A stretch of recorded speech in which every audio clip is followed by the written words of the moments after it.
Hello Ian, welcome to Dubai Trains, and today I want to talk about how you can save $100 on every DCC and Sound equipped engine that you buy every time.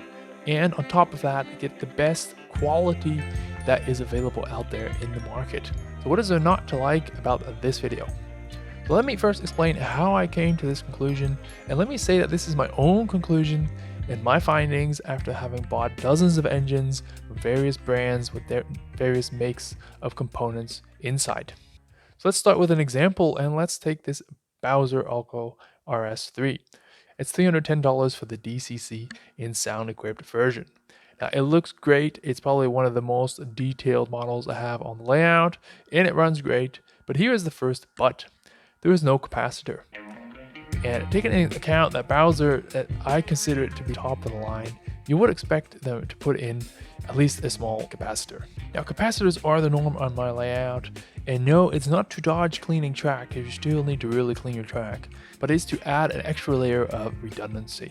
So anyways, before we drift too much off topic, luckily a capacitor is a very easy thing to add in this engine. You just solder 2 wires to these soldering pads and done. So then there is the decoder itself. It has an ESU decoder and it sounds great and it worked fine for a few hours until it didn't. Oh. And now I have in total broken somehow 3 ESU decoders on my layout. Now one of them was 12 years old, but the other 2 were versions 4 and 5. I don't know really what's going on, but I did stumble upon this article covering on how a club layout technician discovered that shorts blow up decoders.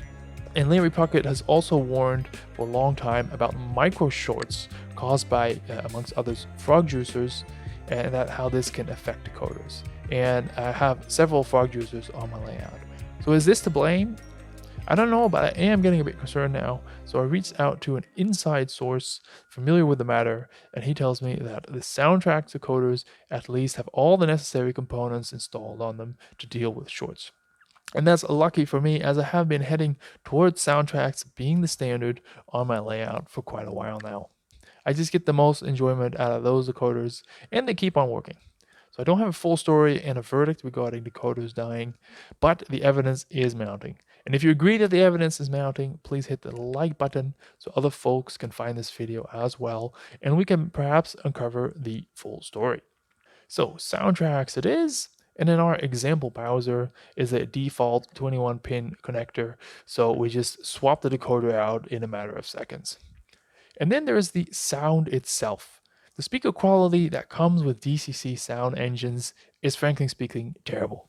I mean, take our example. The shell is super detailed and the motor runs really well. And this is what Bowser designs and manufactures. But when it comes to the speaker and the decoders, it's a component they buy in. And I guess that the price is a leading factor here when it comes especially to speaker quality. And that brings us to scale sound systems. They opened our eyes, or should I say ears, on how bad some of these default speakers are and how good it can be. In fact, Scale Sound Systems have a massive selection of speakers available on the website, specifically designed for an engine type and optimized for the engine sound profile and space that is available. So now the decoder on my Bowser is toast. I can't do a sound comparison for you, but luckily the folks at Scale Sound Systems also have a good YouTube channel with a lot of sound comparisons. So let's have a listen to the default speaker and then their speaker.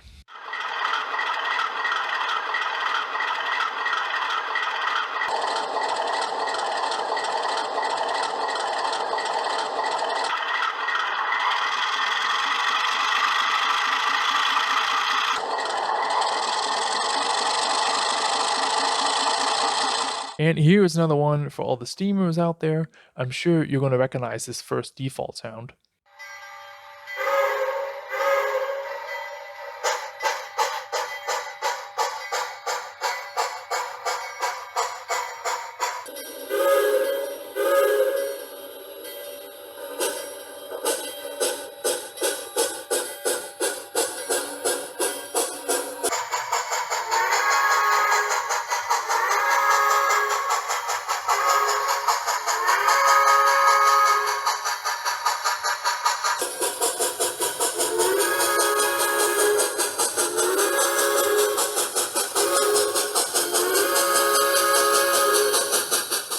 and what a difference that makes.